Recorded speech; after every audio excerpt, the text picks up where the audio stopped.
NCERT geography class 6 chapter number 1 सौरमंडल में पृथ्वी। सूर्यास्त के बाद आकाश को देखना कितना अच्छा लगता है। आसमान में पहले एक या दो चमकते बिंदु ही दिखते हैं, लेकिन बाद में इनकी संख्या बढ़ती जाती है। आप उनकी गणना नहीं कर सकते।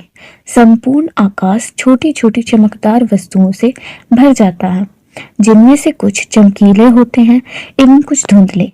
ऐसा प्रतीत होता है मानो आकाश में हीरे जड़े हों। इनमें से कुछ टिमटिमाते प्रतीत होते हैं, लेकिन अगर आप इनको ध्यान से देखेंगे तो आप पाएंगे कि इनमें से कुछ की टिमटिमाहट अन्य से अलग है। ये बिना किसी टिमटिमाहट के चंद्रमा के समान चमकते हैं। शुरुआत के पैराग्राफ में बताया गया है कि आकाश में रात्रि के समय हम अनगिनत वस्तुओं को देख सकते हैं। इनमें से कुछ टिमटिमाते दिखते हैं एवं कुछ की टिमटिमाहट कम होती है। जो टिमटिमाते हुए दिखते हैं वे तारे हैं। उनमें अपना प्रकाश एवं उष्मा है, और जिनकी टिमटिमाहट अलग है या फिर कम है, इनके पास अपना उष्मा एवं प्रकाश नहीं होता। ये तारों के प्रकाश के कारण ही चमकते हैं। इन चमकीली वस्तुओं के साथ आप लगभग प्रतिदिन चंद्रमा को भी देखते हैं। यह अलग अलग समय पर अलग आकार तथा अलग स्थितियों में दिखाई पड़ता है। आप पूर्ण चंद्र को लगभग एक महीने में एक बार देख सकते हैं। यह पूर्ण चंद्रमा वाली रात या पूर्णिमा होती है। 15 दिन के बाद आप इसे नहीं देख सकते। यह नए चंद्रमा की रात्रि या अमावस्या होती है। ऐसी रात में अगर आसमान साफ है तो आप आसमान का अवलोकन अच्छी तरह से कर सकते हैं। इस पैराग्राफ में चंद्रमा के विभिन्न कलाओं के बारे में दर्शाया गया है। चंद्रमा के विभिन्न कलाएं मतलब चंद्रमा की विभिन्न आकृतियां एवं स्थितियां, उनकी चंद्रमा की कलाएं कहलाती हैं। चंद्रमा एक उपग्रह है जो कि पृथ्वी का चक्कर लगाता है। पृथ्वी का एंटी क्लॉक में चक्कर लगाता है। पृथ्वी का चक्कर 29.5 दिनों में पूरा करता है, जिसे चंद्रमास कहते हैं।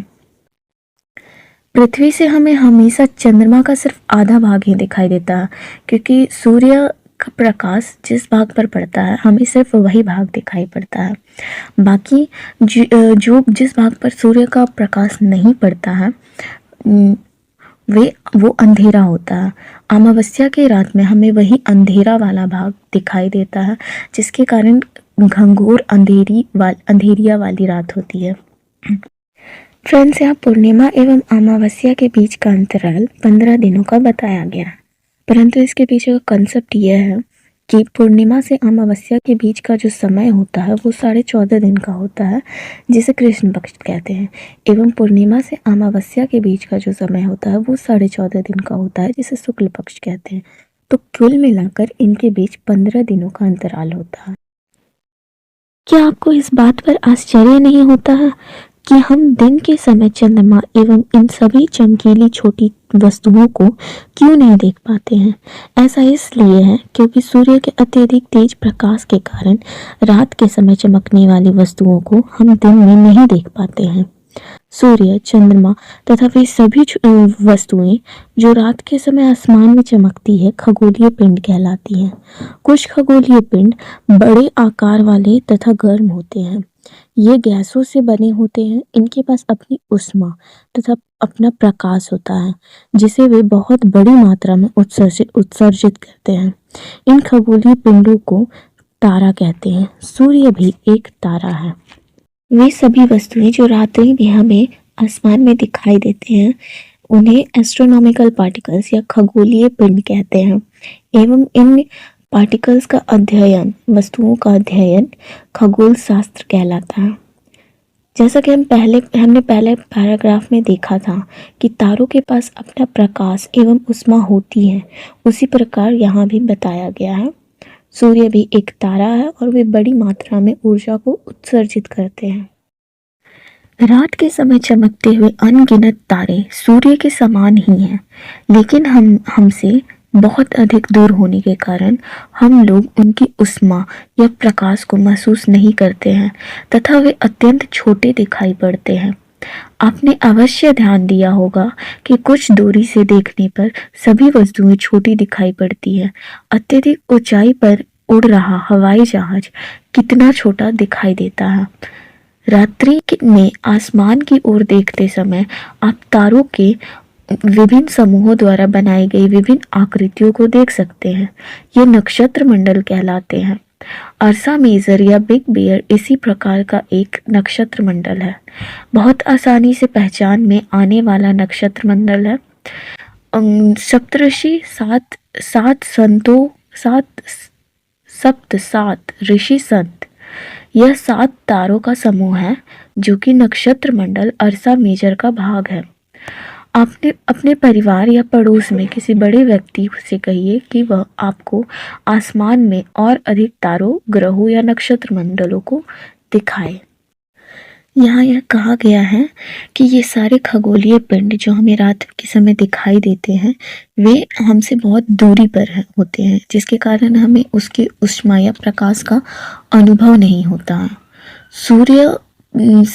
सूर्य पृथ्वी से 15 करोड़ किलोमीटर दूर है, तो हम इससे यह अनुमान लगा सकते हैं कि खगोलीय पिंड हमसे कितनी दूरी पर स्थित है, जिसके कारण हमें अत्यंत छोटे दिखाई पड़ते हैं। आपने अवश्य ध्यान दिया होगा कि कुछ दूरी से देखने पर सभी वस्तुएं छोटी दिखाई पड़ती हैं। यहाँ एक हवाई जहाज का एग्जाम्पल दिया गया है कि वो कितना ऊपर उड़ता है तो हमें नीचे से कितना छोटा दिखाई पड़ता है, जबकि रियल में उसका आकार बहुत ही बड़ा होता है। रात्रि में आसमान की ओर देखते समय आप तारों के विभिन्न समूहों द्वारा बनाई गई विभिन्न आकृतियों को देख सकते। रात्रि के समय जो तारों का समूह होता है उसे तारा मंडल या नक्षत्र मंडल कहते हैं। यहाँ सप्तऋषि का एग्जाम्पल दिया गया है। सप्त 2 शब्दों से बना है। सप्त यानी 7 और ऋषि यानी संत, यानी 7 संतों का समूह। यहाँ संत यानी तारों से अभिप्राय है। अर्सा मेजर और बिग मेजर एक उदाहरण है जो कि बहुत ही पुराना एक नक्षत्र मंडल है। प्राचीन समय में लोग रात्रि में दिशा का निर्धारण तारों की सहायता से करते थे। उत्तरी तारा उत्तर दिशा की ओर बताता है, इसे ध्रुव तारा भी कहा जाता है। यह आसमान में हमेशा एक ही स्थान पर रहता है। हम सप्तऋषि की सहायता से ध्रुव तारे की स्थिति को जान सकते हैं। चित्र 1.1 में आप देखेंगे कि यदि सप्तऋषि मंडल के संकेतक तारों को आपस में मिलाते हुए एक काल्पनिक रेखा खींची जाए एवं उसे आगे की ओर बढ़ाया जाए तो यह ध्रुव तारे की ओर इंगित करेगी। कुछ खगोलीय पिंडों में अपना प्रकाश एवं ऊष्मा नहीं होती है, वे तारों के प्रकाश के कारण प्रकाशित होती हैं। ऐसे पिंड ग्रह कहलाते हैं। ग्रह, जिसे अंग्रेजी में प्लैनेट कहते हैं, ग्रीक भाषा के प्लैनेटाइड शब्द से बना है, जिसका अर्थ होता है परिभ्रमण, अर्थात चारों ओर घूमने वाला। पृथ्वी, जिस पर हम रहते हैं, एक ग्रह है। यह अपना संपूर्ण प्रकाश एवं ऊष्मा सूर्य से प्राप्त करती है, जो पृथ्वी के सबसे नजदीक का तारा है। पृथ्वी को बहुत अधिक दूरी से, जैसे चंद्रमा से देखने पर यह चंद्रमा की तरह चमकती हुई प्रतीत होती होगी। ध्रुव तारा, जो कि एक दिशा निर्धारण का काम करता है, प्राचीन समय में या अभी भी जो बुजुर्ग है, एजेड है, वो उत्तरी ध्रुव तारा को देखकर यह दिशा का निर्धारण कर सकते हैं। ध्रुव तारा का दूसरा नाम नॉर्थ स्टार या गाइड स्टार होता है, क्योंकि यह दिशा का निर्धारण करता है। यह सबसे चमकीला तारा होता है। इसकी पहचान हम कैसे कर सकते हैं? सप्तऋषि के जो अंतिम 2 तारे हैं, उनको मिलाने पर खींची जाने वाली रेखा के उत्तरी छोर पर देखने पर यह इस उत्तरी ध्रुव को इंगित करेगा। जैसे जैसे हम आगे बढ़ेंगे, ध्रुव तारा हमें आसमान में ऊपर उठता हुआ दिखाई देगा, और अगर हम ध्रुव तारे के ठीक नीचे खड़े हों तो ये हमारे ठीक सिर के ऊपर प्रतीत होता है।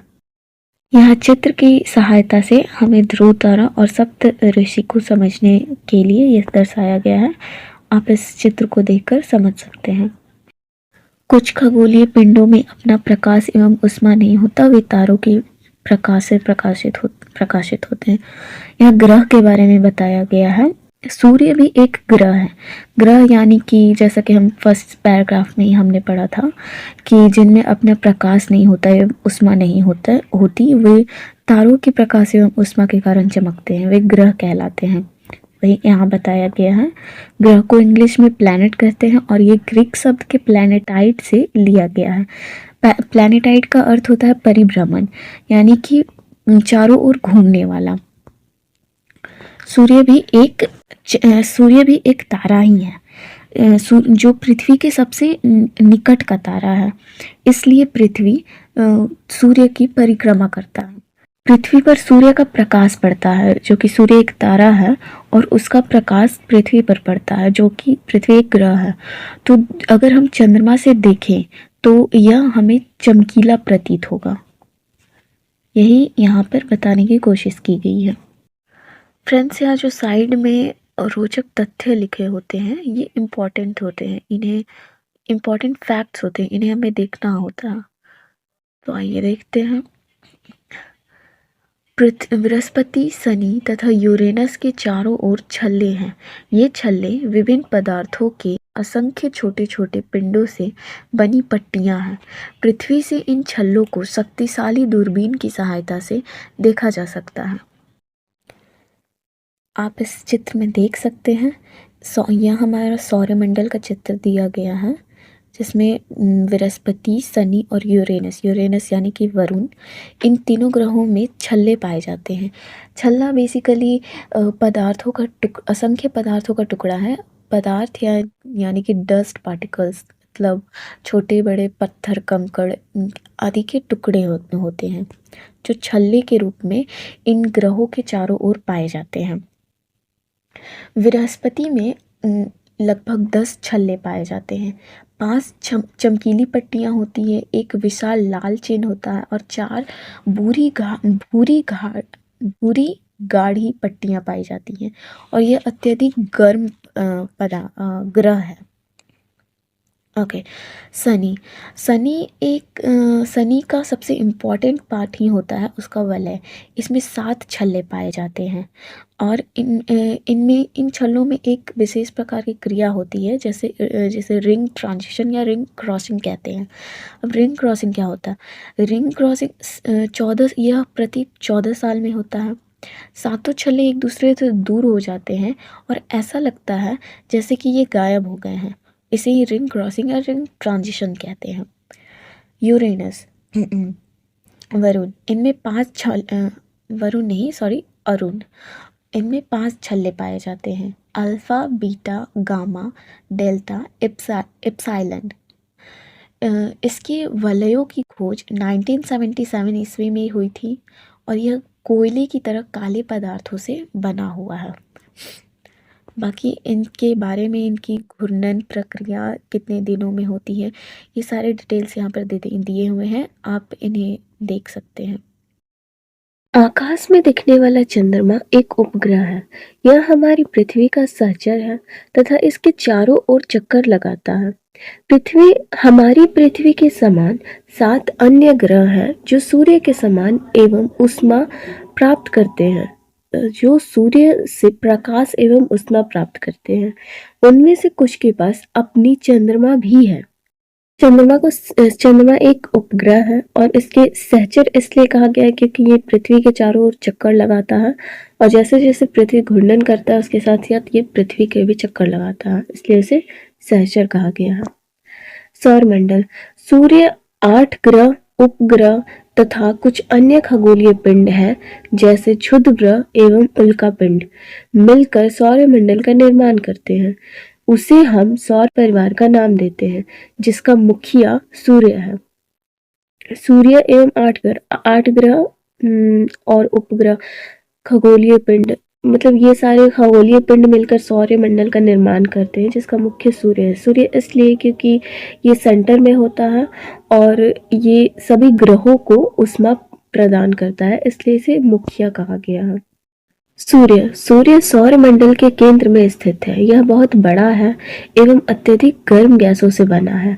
इसका खिंचाव बल इससे सौर मंडल को बांधे रखता है। सूर्य सौर मंडल के लिए प्रकाश एवं ऊष्मा का एकमात्र स्रोत है, लेकिन हम इनकी अत्यधिक तेज ऊष्मा को महसूस नहीं करते, क्योंकि सबसे नजदीक का तारा होने के बावजूद यह हमसे बहुत दूर है। सूर्य पृथ्वी के लगभग 15 किलोमीटर दूर है। यहाँ वही सब बताया गया है। सूर्य पृथ्वी से बहुत दूर है, जिसके कारण हमें उसकी ऊष्मा का अनुभव नहीं होता है, लेकिन बहुत दूर है, लेकिन ये सबसे नजदीक का तारा है, जिसके कारण पृथ्वी सूर्य के चारों ओर परिक्रमा करती है। और सूर्य सौरमंडल का मुख्य इसलिए क्योंकि वो सेंटर में रहता है। ग्रह हमारे सौरमंडल में 8 ग्रह हैं। सूर्य से दूरी के अनुसार है वे हैं बुध, शुक्र, पृथ्वी, मंगल, बृहस्पति, शनि, यूरेनस तथा नेपच्यून। यहाँ इसको याद करने के लिए एक ट्रिक दिया गया है। My very efficient mother just serve us nuts.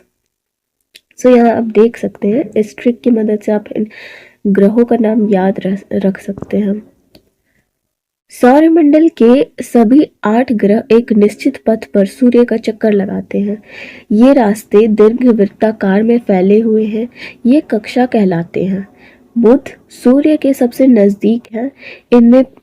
इन अपनी कक्षा में सूर्य के चारों ओर एक चक्कर लगाने में इसे केवल 88 दिन लगते हैं। सूर्य को पृथ्वी का जुड़वा बहन कहा जाता है, जुड़वा ग्रह कहा जाता है, क्योंकि इसका आकार एवं आकृति लगभग पृथ्वी के ही समान होता है।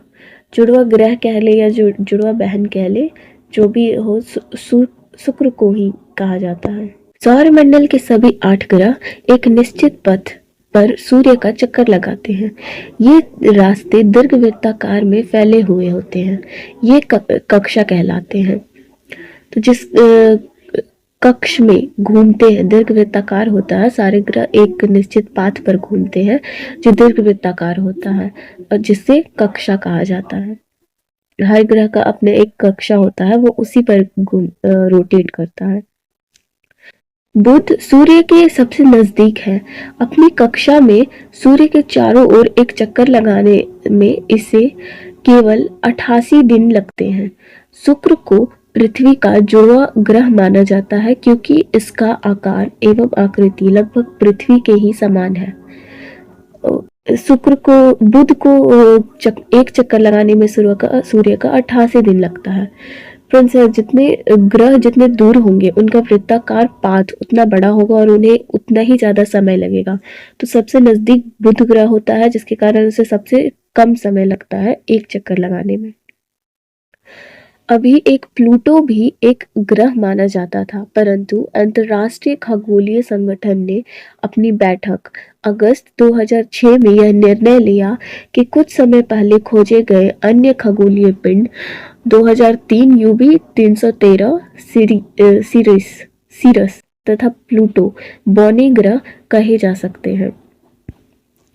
प्लूटो भी एक ग्रह था, पहले ग्रह था, लेकिन कुछ समय पहले यह पाया गया कि वो अपने कक्ष से, दीर्घवृत्ताकार जो कक्ष होता है, उससे बाहर निकलकर किसी और ग्रह के में भी वरुण ग्रह के कक्ष में प्रवेश कर गया था, जो कि एक ग्रह का नेचर नहीं होता है। ग्रह का नेचर यही होता है कि वो अपने कक्षा में ही रहकर रोटेट करे। तो जिस कारण से उसे ग्रह की श्रेणी से निकाल दिया गया है और उसे पौना ग्रह कहा जाता है। यहाँ 2003 यूवी 313 ये भी एक ग्रह ही है, जिस बौना ग्रह की श्रेणी में ही आता है। पृथ्वी सूर्य से दूरी के हिसाब से पृथ्वी तीसरा ग्रह है। आकार में यह 5वां सबसे बड़ा ग्रह है। यह ध्रुवों के पास थोड़ी चपटी है। यही कारण है कि इससे आकार को भू आब कहा जाता है। भू आब का अर्थ है पृथ्वी के समान का आकार। जीवन के लिए अनुकूल परिस्थितियां संभवतः केवल पृथ्वी पर ही पाई जाती है। पृथ्वी ना तो अधिक गर्म है और ना ही अधिक ठंडी। यहाँ पानी एवं वायु उपस्थित है जो हमारे जीवन के लिए आवश्यक है। वायु में जीवन के लिए आवश्यक गैसें जैसे ऑक्सीजन मौजूद है। इन्हीं कारणों से पृथ्वी सौरमंडल का सबसे अद्भुत ग्रह है। अंतरिक्ष से देखने पर पृथ्वी नीले रंग की दिखाई पड़ती है क्योंकि इसके 2/3 सतह पानी से ढकी हुई है, इसलिए इसे नीला ग्रह भी कहा जाता है। तो पृथ्वी का आकार, पृथ्वी गोल नहीं है, पृथ्वी का आकार भू आब यानी कि जियोड है, या गोलार्ध भी कहा जा सकता है। यह नीला ग्रह है और यह अपने अक्ष पर 23.5 डिग्री झुका हुआ है। पृथ्वी सबसे अद्भुत ग्रह यह है, इसलिए अद्भुत ग्रह मतलब और ग्रहों से अलग है क्योंकि पृथ्वी एक ऐसा ग्रह है जिस पर जीवन संभव है। यह वायुमंडल है, वायुमंडल है, पानी है और सांस लेने के लिए ऑक्सीजन मौजूद है, जबकि अन्य ग्रहों पर ऐसा वायुमंडल, ऐसा वातावरण नहीं है जहां जिसके कारण जीवन संभव हो सके। चंद्रमा, हमारी पृथ्वी के पास केवल एक उपग्रह है, चंद्रमा। इसका व्यास पृथ्वी के व्यास का केवल 1/4 है। यह इतना बड़ा इसलिए प्रतीत होता है क्योंकि यह हमारे ग्रह से अन्य खगोलीय पिंडों की अपेक्षा नजदीक है। यह हमसे लगभग 3,84,400 किलोमीटर दूर है। अब आप पृथ्वी से सूर्य एवं चंद्रमा की दूरियों की तुलना कर सकते हैं। चंद्रमा पृथ्वी का एक चक्र लगभग 27 दिन में पूरा करता है। लगभग इतने ही समय में यह अपने कक्ष पर एक चक्कर भी पूरा करता है। इसके परिणाम स्वरूप पृथ्वी से हमें चंद्रमा का केवल एक ही भाग दिखाई पड़ता है। चंद्रमा की परिस्थितियां जीवन के लिए अनुकूल नहीं है। इसकी सतह पर पर्वत, मैदान, गड्ढे हैं जो चंद्रमा की सतह पर छाया बनाते हुए हैं। पूर्णिमा के दिन चंद्रमा पर इनकी छाया को देखा जा सकता है। चंद्रमा पृथ्वी का इकलौता उपग्रह है जो कि पृथ्वी से लगभग 3,84,400 किलोमीटर की दूरी पर है। तो आप अनुमान लगा सकते हैं इससे कि वो कितनी दूरी पर स्थित है। और ये पृथ्वी का एक चक्कर 27 दिनों में पूरा करता है।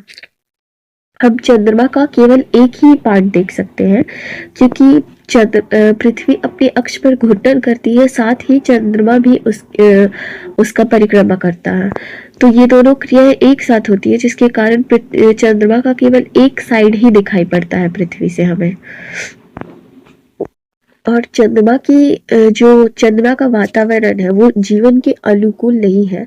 इसका मतलब है कि वहां पर जैसे पृथ्वी पर वायुमंडल स्थित है, अंतरिक्ष से कोई भी उल्कापिंड या क्षुद्र ग्रह आने पर पृथ्वी का वायुमंडल उसे वही जलाकर वायुमंडल में ही समाप्त कर देता है, लेकिन चंद्रमा पर ऐसा नहीं है। वहां बड़े बड़े उल्कापिंड गिरने के कारण बड़े बड़े गड्ढे मौजूद है और उनके गड्ढे, पर्वत, मैदान जो चंद्रमा की सतह पर छाया बनाते। हाँ, चंद्रमा की सतह पर बहुत बड़े बड़े गड्ढे मौजूद हैं। आइए यहाँ देखते हैं अब कुछ रोचक तथ्य। क्या आप जानते हैं प्रकाश की गति लगभग 3 लाख किलोमीटर प्रति सेकंड है। इस गति के बावजूद सूर्य के प्रकाश को पृथ्वी तक पहुंचने के लिए 8 मिनट का समय लगता है। सूर्य के जो प्रकाश है वो हमें मतलब पृथ्वी तक पहुंचने में 8 मिनट का समय लगता है। हमें 8 मिनट देर से दिखाई पड़ता है। नील आर्मस्ट्रांग पहले व्यक्ति थे जिन्होंने 20 जुलाई 1969 को सबसे पहले चंद्रमा की सतह पर कदम रखा। मालूम करो कि क्या कोई भारतीय चंद्रमा पर गया है। तो फ्रेंड्स, नील आर्मस्ट्रांग जो थे वो सबसे पहले चंद्रमा पर गए थे, पर इंडियन मतलब भारतीय जो सबसे पहले गए थे वो थे राकेश शर्मा। उपग्रह एक खगोलीय पिंड है जो ग्रहों के चारों ओर उसी प्रकार चक्कर लगाता है जिस प्रकार ग्रह सूर्य के चारों ओर चक्कर लगाते हैं। जैसे कि पृथ्वी और चंद्रमा, पृथ्वी ग्रह है जो सूर्य का परिक्रमा करता है, और चंद्रमा उपग्रह है जो पृथ्वी का परिक्रमा करता है। मानव निर्मित उपग्रह एक कृत्रिम पिंड है। यह वैज्ञानिकों के द्वारा बनाया गया है जिसका उपयोग ब्रह्मांड के बारे में जानकारी प्राप्त करने एवं पृथ्वी पर संचार माध्यम के लिए किया जाता है। इसे रॉकेट के द्वारा अंतरिक्ष में भेजा जाता है एवं पृथ्वी के कक्षा में स्थापित कर दिया जाता है। अंतरिक्ष में उपस्थित कुछ भारतीय उपग्रह इनसेट, IRS और यूडेसैट इत्यादि है। तो ये एक सैटेलाइट है जो वैज्ञानिकों के द्वारा बनाया जाता है। जीव एवं पौधों को जीवित रखने तथा विकास करने के लिए किन तत्वों की आवश्यकता होती है? तो यहाँ जीवन के लिए जो जो तत्वों की आवश्यकता होती है उनके बारे में पूछा गया है, जैसे कि हवा, पानी, जीवन के अनुकूल परिस्थितियां इत्यादि। क्षुद्रग्रह तारों, ग्रहों एवं उपग्रह के अतिरिक्त असंख्य छोटे पिंड भी सूर्य के चारों ओर चक्कर लगाते हैं। इन पिंडों को क्षुद्रग्रह कहते हैं। ये मंगल एवं बृहस्पति की कक्षाओं के बीच पाए जाते हैं। वैज्ञानिकों के अनुसार क्षुद्रग्रह ग्रह के ही भाग होते हैं जो कि बहुत वर्ष पहले विस्फोट के बाद ग्रहों से टूटकर अलग हो जाते हैं। तो क्षुद्र ग्रहों का ही भाग है क्योंकि मतलब ये ग्रहों से ही टूटकर अलग हुआ है। यहाँ एक क्षुद्र ग्रह देखा जा सकता है चित्र 1.5 में। और क्षुद्र ग्रह बृहस्पति और मंगल ग्रह के बीच असंख्य छोटे छोटे क्षुद्र ग्रह है। यह बहुत छोटी आकार में होते हैं। इन्हें माइक्रोस्कोप की सहायता से देखा जा सकता है। क्षुद्र आकाश के छोटे छोटे पिंड है, इनकी संख्या लगभग 45,000 है और ये आकार में चंद्रमा से काफी छोटे होते हैं। और एक फैक्ट है ये कि एकमात्र ऐसा क्षुद्र ग्रह है जिसे आंखों से देखा जा सकता है, जिसका नाम है वेस्टा उल्का पिंड। सूर्य के चारों ओर चक्कर लगाने वाले पत्थरों के छोटे छोटे टुकड़ों को उल्का पिंड कहते हैं। कभी कभी ये उल्का पिंड पृथ्वी के इतने नजदीक आ जाते हैं, इनकी प्रवृत्ति पृथ्वी पर गिरने की होती है। इस प्रक्रिया के दौरान वायु के साथ घर्षण होने के कारण ये गर्म होकर जल जाते हैं। फलस्वरूप चमकदार प्रकाश उत्पन्न होता है। कभी कभी कोई उल्का पूरी तरह जले बिना पृथ्वी पर गिरती है, जिससे धरातल पर गड्ढे बन जाते हैं। क्या आपने तारों वाले खुले आकाश में एक ओर से दूसरी ओर तक फैली चौड़ी सफेद पट्टी की तरह एक चमकदार रास्ते को देखा है? यह लाखों तारों का समूह है। यह पट्टी आकाश गंगा मिल्की वे है। हमारा सौरमंडल इस आकाश गंगा का एक भाग है। प्राचीन भाग में इसकी कल्पना आकाश में प्रकाश की एक बहती नदी की गई थी। इस प्रकार इसका नाम आकाश गंगा पड़ा था। आकाश गंगा करोड़ों तारों, बादलों तथा गैसों की एक प्रणाली है। इस प्रकार की लाखों आकाश गंगाएं मिलकर ब्रह्मांड का निर्माण करती है। ब्रह्मांड की विशालता की कल्पना करना अत्यधिक कठिन है। वैज्ञानिक अभी भी इसके बारे में अधिक से अधिक जानकारी एकत्र करने में जुटे हैं।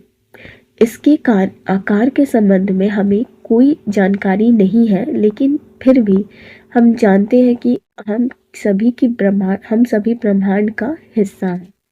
तो उल्का पिंड असंख्य छोटे छोटे पत्थरों का ही एक पत्थर ही है, एक पिंड है जिसे उल्का पिंड कहते हैं, और ये सूर्य के चारों ओर चक्कर लगाते रहते हैं। ये एक तरह से ग्रह के ही पार्ट होते हैं जो विस्फोट के दौरान टूटकर सौरमंडल में बिखरे होते हैं। और सूर्य के आकर्षण बल के कारण सूर्य के चारों ओर चक्कर लगाते हैं। इनकी प्रवृत्ति होती है, ये समय समय पर ग्रहों पर गिरते हैं, यानी कि पृथ्वी पर जब ये उल्कापिंड गिरते हैं तो पृथ्वी में के बाहर मौजूद वायुमंडल इन्हें जलाकर इन्हें सौरमंडल में ही, मतलब वायुमंडल में ही जलाकर राख कर देता है, जिसके जलने के कारण प्रकाश उत्पन्न होती है। कुछ उल्कापिंड जो वायुमंडल में नहीं जल पाते हैं उन्हें वैज्ञानिक मिसाइल की सहायता से मारकर गिरा दे, मतलब जला देते हैं। परंतु कुछ उल्कापिंड जो फिर भी नहीं जल पाते हैं, वे पृथ्वी पर गिरते हैं। इसका सबसे बेस्ट एग्जाम्पल है महाराष्ट्र में वुलर झील। वो झील उल्कापिंड के गिरने के कारण ही बना हुआ है। क्या आपने तारों वाले खुले आकाश में एक से दूसरी, अच्छा, या आकाश गंगा, जो ब्रह्मांड है वो छोटी छोटी आकाश गंगा से मिलकर बना, मतलब आकाश गंगा ऑफ कोर्स छोटी नहीं है, आकाश गंगाओं का समूह है। आकाश गंगा बहुत बड़ी होती है। आकाश गंगा तारों असंख्य तारों से मिलकर एक आकाश गंगा का निर्माण होता है, और असंख्य आकाश गंगाओं से मिलकर ब्रह्मांड का निर्माण होता है। हमारी पृथ्वी का आकाश मंडल यानी कि गैलेक्सी मिल्की वे है। इसे हिंदी में दुग्ध मेखला कहते हैं। क्या आप ब्रह्मांड के साथ अपना संबंध बता सकते हैं? आप पृथ्वी पर है तथा पृथ्वी सौरमंडल का एक भाग है। हमारा सौरमंडल आकाश गंगा मिल्की वे का एक भाग है जो ब्रह्मांड का हिस्सा है। ब्रह्मांड से जुड़े इस तथ्य पर विचार कीजिए कि इसमें लाखों आकाश गंगाएं मौजूद हैं। इस चित्र में आपका स्थान कहाँ है? तो यहाँ आप देख सकते हैं एक चित्र दिया गया है। सौरमंडल है, सबसे बड़ा ब्रह्मांड है। ब्रह्मांड में असंख्य आकाश गंगाएं हैं, और उस आकाश गंगा में सौरमंडल है, और उस सौरमंडल में एक ग्रह है पृथ्वी, जिस पर हम रहते हैं। तो इस चैप्टर के क्वेश्चन है जो आप आसानी से आप सॉल्व कर सकते हैं। जैसे ग्रह और तारे में क्या अंतर है, तो ये तो फर्स्ट पैराग्राफ में ही बताए थे कि ग्रह के पास अपना ऊष्मा और प्रकाश नहीं होता, जबकि तारों के पास अपना ऊष्मा एवं प्रकाश होता है, और ग्रह तारों के ऊष्मा एवं प्रकाश के कारण ही चमकते हैं। सौरमंडल से आप क्या समझते हैं? सौरमंडल में 8 ग्रह है, जिसका केंद्र सूर्य है। ये आप ऊपर लिखा हुआ है, आप उससे देखकर बता सकते हैं, आसानी से बता सकते हैं। सूर्य से उनकी दूरी के अनुसार सभी ग्रहों के नाम लिखे हैं। उनकी दूरी के अनुसार जैसे बड़े से, मतलब कि सबसे पहले बुध, फिर शुक्र, फिर पृथ्वी, फिर मंगल, फिर बृहस्पति, फिर शनि, फिर Arun, and the last one is Varun. पृथ्वी को अद्भुत ग्रह क्यों कहा जाता है? तो अद्भुत ग्रह इसलिए कहा जाता है क्योंकि पृथ्वी एक ऐसा ग्रह है जिस पर कि जीवन संभव है, वायुमंडल उपस्थित है। हम हमेशा चंद्रमा का एक ही भाग क्यों देख पाते हैं? हम हमेशा चंद्रमा का भाग सिर्फ एक भाग इसलिए देख पाते हैं क्योंकि पृथ्वी भी अपने अक्ष पर घूर्णन करती है, and at the same time चंद्रमा पृथ्वी का परिक्रमा करता है। तो दोनों की घूमने की टाइमिंग एक होती है, जिसके कारण एक ही भाग पृथ्वी से सिर्फ चंद्रमा का सिर्फ एक ही भाग दिखाई देता है। ब्रह्मांड क्या है? ब्रह्मांड असंख्य छोटे आकाश गंगाओं से मिलकर बना है, और आकाश गंगा में सौरमंडल है, और सौरमंडल में पृथ्वी है। इससे आप ऊपर से पढ़कर और अच्छे से लिख सकते हैं। किस ग्रह को पृथ्वी के जुड़वा ग्रह के नाम से जाना जाता है? शुक्र। सूर्य से तीसरा सबसे नजदीक ग्रह कौन सा है? तो पृथ्वी। सभी ग्रह सूर्य के चारों ओर किस प्रकार के पथ पर चक्कर लगाते हैं? तो दीर्घ वृत्ताकार होगा। ध्रुव तारे से किस दिशा का ज्ञान होता है? ध्रुव तारे से उत्तर दिशा का ज्ञान होता है। क्षुद्र ग्रह किन कक्षाओं के बीच स्थित है? तो मंगल और बृहस्पति के बीच। ब्लैंक का एक समूह जो विभिन्न प्रतिरूपों का निर्माण करता है उसे कहते हैं। तो प्रतिरूपों का निर्माण करता है। तारों का एक समूह निर्माण करता है, उसे नक्षत्र मंडल कहते हैं। तारों की एक बहुत बड़ी प्रणाली जिसे नक्षत्र मंडल कहा जाता है या तारा मंडल भी कह सकते हैं। ब्लैंक पृथ्वी के सबसे करीब है। पृथ्वी के सबसे करीब तो सूर्य है, मतलब यहाँ सूर्य लिखा गया है। तारा के बारे में पूछा गया है, सूर्य पृथ्वी के सबसे करीब है, हमने पढ़ा था, एक सेंटेंस आया था। सूर्य से तीसरा सबसे नज़दीक ग्रह, सूर्य से पृथ्वी सूर्य से सबसे तीसरा नज़दीक ग्रह है। ग्रहों के पास अपनी प्रकाश तथा ऊष्मा नहीं होती। और ये बाकी सौरमंडल का एक चार्ट बनाने या प्रोजेक्ट दिया गया है बच्चों को, और आप इसे पॉज करके, वीडियो पॉज करके देख सकते हैं। तो यहाँ हमारी फर्स्ट चैप्टर समाप्त होती है।